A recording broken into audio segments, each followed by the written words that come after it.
Welcome to Aggieland. You'll hear that quite a bit around here. That's because for us, being an Aggie is more than just where you go to school.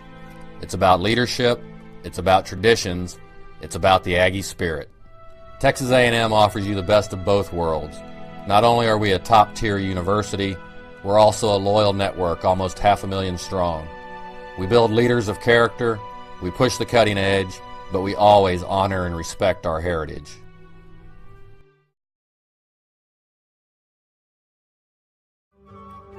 Few schools can boast such a loyal fan base as Texas A&M, and the school's athletic department has given them plenty to yell about.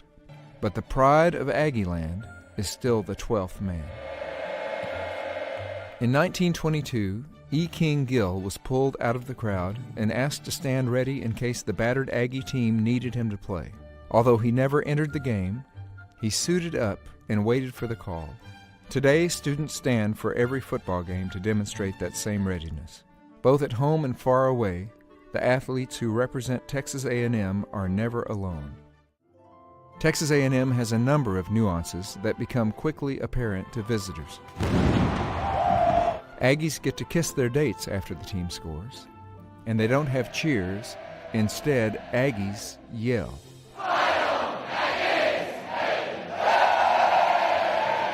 Since 1907, the 12th man has followed a select few students known as Yell Leaders. Legend has it that during a particularly dismal showing on the football field, a group of cadets put on the janitor's white coveralls and began to tell jokes and entertain the crowd. The tradition stuck. Today, the Yell Leaders are elected by the student body to direct the 12th man at dozens of functions, including the legendary Midnight Yell.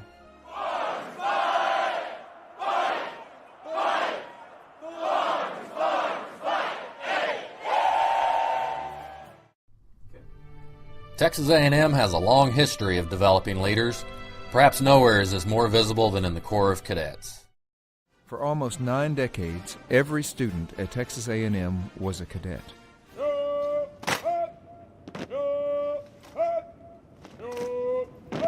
Today, the Corps of Cadets accounts for less than 4% of the total student population, but their impact on campus remains unequaled. Known as the Keepers of the Spirit, the Corps is at the heart of Texas A&M's strength of tradition and drive for excellence. The Corps is about providing young men and women the opportunity to develop their leadership capacity. The Corps' first, last, and always is about leadership development. And we're in the business of developing young men and women into leaders of character. And that's what it's about. The Corps' leadership training program has been refined for over 130 years. For cadets, the process of learning to be leaders starts with learning to be followers. Fish have few privileges. The training is challenging both physically and mentally, but the process teaches students to overcome obstacles and stick together. By the end of their freshman year, cadets feel a sense of belonging and have built bonds with one another that last a lifetime. As sophomores and juniors, these same students teach these same lessons to the next generation, and by their senior year, members of the Texas A&M Corps of Cadets possess the strength and confidence of a leader.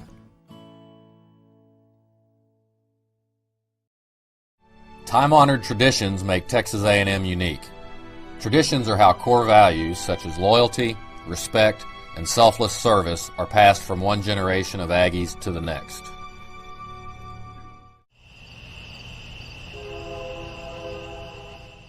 Two of Texas A&M's traditions set it apart from all other schools: silver taps and muster. With these traditions, students and former students stand shoulder to shoulder and remember those who have gone before us. Silver taps, first observed for Sol Ross following his death in 1898, is one of A&M's most hallowed observances. On the first Tuesday of each month, Aggies gather to remember students who have died. People get accordingly quiet and they wait for it to all come together. And then you hear the commander barking the volley commands. And then this special arrangement of silver taps is played that kind of seems to come from just sort of this ethereal place.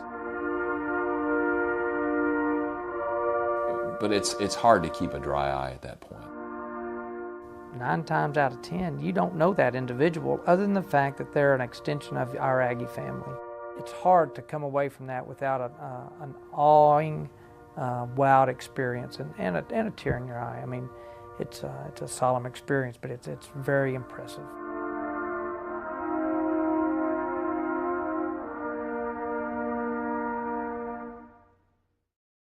Another solemn tradition close to the heart of Aggies is the annual muster observance. Started by Sul Ross as a day to remember Texans' sacrifice at San Jacinto, Aggie Muster is held each year on April 21st and has become a day to celebrate the Aggie spirit and remember those Aggies who died in the last year. Anywhere in the world where 2 or more Aggies are able, students and former students gather together to celebrate friendships and answer a simple "here" for the absent. Class of 2009. The loyalty of Aggies and the strength of the spirit was displayed for all the world to see during the numerous muster ceremonies during World War II. Perhaps the most famous muster occurred in 1946 when Aggies returned to the fallen island of Corregidor. So our purpose in going in there was to rededicate the island and remember our fallen comrades. And it was a very emotional muster because we felt that we were reclaiming that island for our fallen Aggie friends. Yeah, it was tough.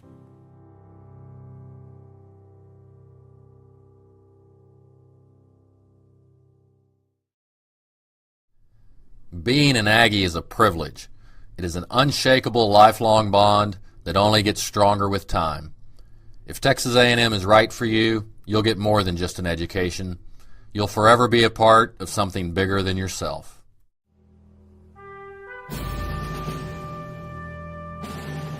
The years leading up to World War I were eventful for Texas A&M.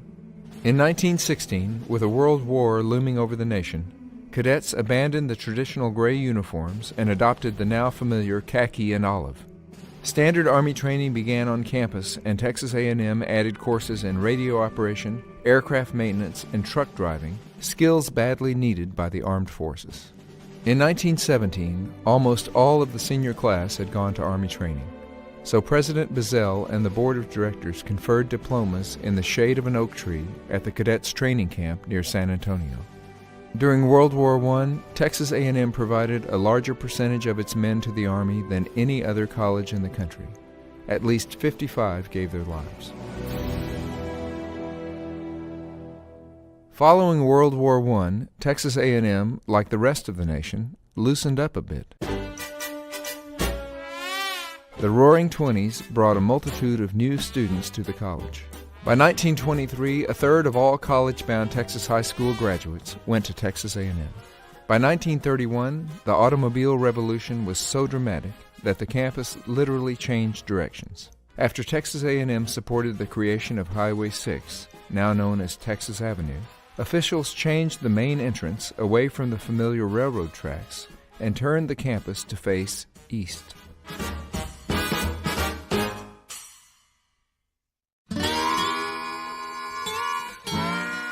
The Roaring Twenties came to a crashing end with the onset of the Great Depression.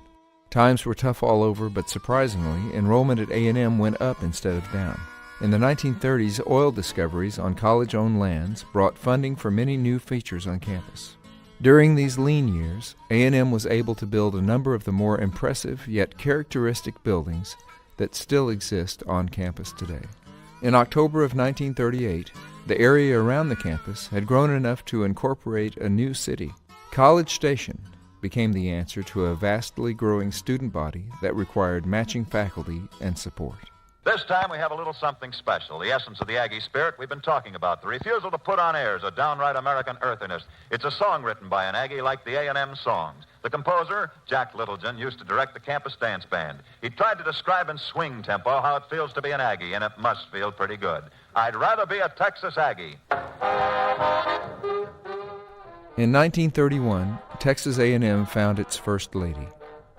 Aggie lore is wide and varied about how this special dog found her way to campus, but by all accounts she found a home here Over 30 people claim, in nearly a dozen different stories, to have had a hand in discovering the Texas A&M mascot, but all agree that once she was here, the cadets adopted her, and she them.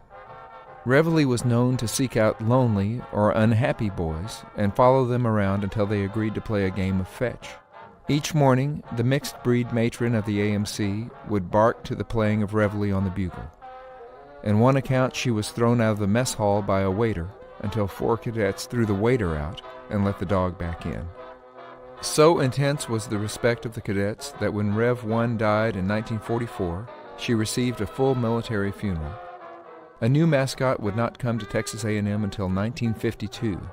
Today, Company E2 of the Corps of Cadets is charged with the care of Reveille, but she is still very much an all-campus mascot. She attends classes and is never too busy to stop and pose for a few photos. The tradition of Reveille is about a boy and his dog, a loyal friend through thick and thin, a companion to lift us up and move us on. By 1941, Texas A&M's enrollment was about 6,500. Students were attending class and graduating in record numbers. The school had awarded its first PhD, and the battalion was a mainstay communication that offered a unique reflection of America at the time. A few years earlier, in 1937, President Franklin Roosevelt visited the campus. At Kyle Field, he told the Aggies to train hard and be prepared. Now war was on the horizon once again. By the time the Japanese bombed Pearl Harbor, over half of all living graduates of Texas A&M were reserve military officers. And I was coming out of Guyan Hall and on the military walk going back to my hole, and everybody was coming down and said they just bombed Pearl Harbor. We had no idea where Pearl Harbor was. They did what? Who did what? And the word was spreading across the campus. In 1942, virtually everyone on campus was called to war. Only those too young or physically unable to fight were left behind. I was the class of 44, and that class and the class of 45 were all marched down to the depot together and caught trains, and we left together. We left on March 23rd of 1943, and what the Army did, they sent us to several Army camps, took those Aggie uniforms off of us and put real Army uniforms on us, and processed us, gave us Army serial numbers, put us back on the train and sent us back to College Station. Came back and things were different. There was an Army First Sergeant standing at the door. I mean, a big, tough-looking guy, and a captain. And we were under the thumbs of a captain and a first sergeant for the rest of that semester. Things were different. But we finished the semester, and the first week of June then, we went back to the depot again, got on the train. This time it was a one-way trip. I can still remember that old sergeant.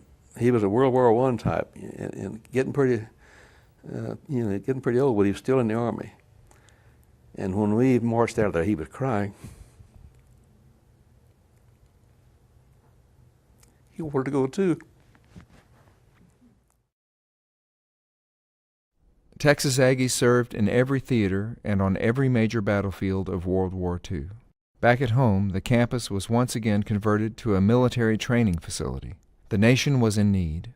Once again, Texas A&M was called and simply answered, "Here." In April of 1942, U.S. forces had been squeezed into a little island called Corregidor that's in Manila Bay. And some Aggies in the tunnel decided that they would recognize muster and get together. And so what they did is they passed around a sheet, and everybody that they could find signed their name to the list. There was a reporter in the tunnel from one of the news services, and they wrote this story about the muster. That story, the Army let this reporter broadcast off the island. And so it got back home, and lo and behold, there are the names of the Aggies. And so the people, the relatives, know that their sons and husbands are on Corregidor, and they were still alive at that moment. 15 days after the Aggies sent the message, the island of Corregidor fell.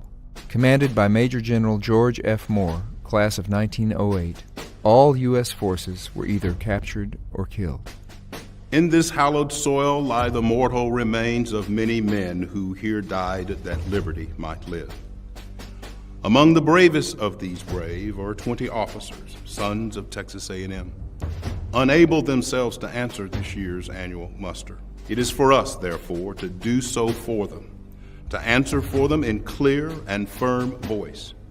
They stood steadfast, unyielding, and unafraid through those dark days of our country's gravest peril, and by inspiring example helped point the way. Douglas MacArthur. In June 1944, another Aggie was about to see extraordinary service. James Earl Rudder, class of 32, was the commanding officer of the 2nd Ranger Battalion. During the D-Day invasion of Omaha Beach, Rudder was given an impossible task. Fight through enemy fire, climb the 10-story cliffs of Point du Hoc, and outflank the enemy. Rudder's Rangers climbed the slopes under intense fire and took the German guns that pinned down Allied forces. For 2 days, the Rangers defended the positions against wave after wave of enemy counterattack. Half of the Ranger Battalion did not survive the assault, and Rudder himself was wounded twice in the engagement. The contribution of Texas Aggies in World War II cannot be measured. During the war, Texas A&M contributed more officers than West Point. Aggies were at Pearl Harbor when the war began, and in 1945, when the Japanese surrendered on the deck of the USS Missouri, Tom Dooley, class of 35, was there to watch. While that treaty was being signed, the first Allied tank rolled into Tokyo. Painted on the side were the words, "We've never been licked." Anytime you mention our military history, the first thing anybody says is World War II. It is the finest hour.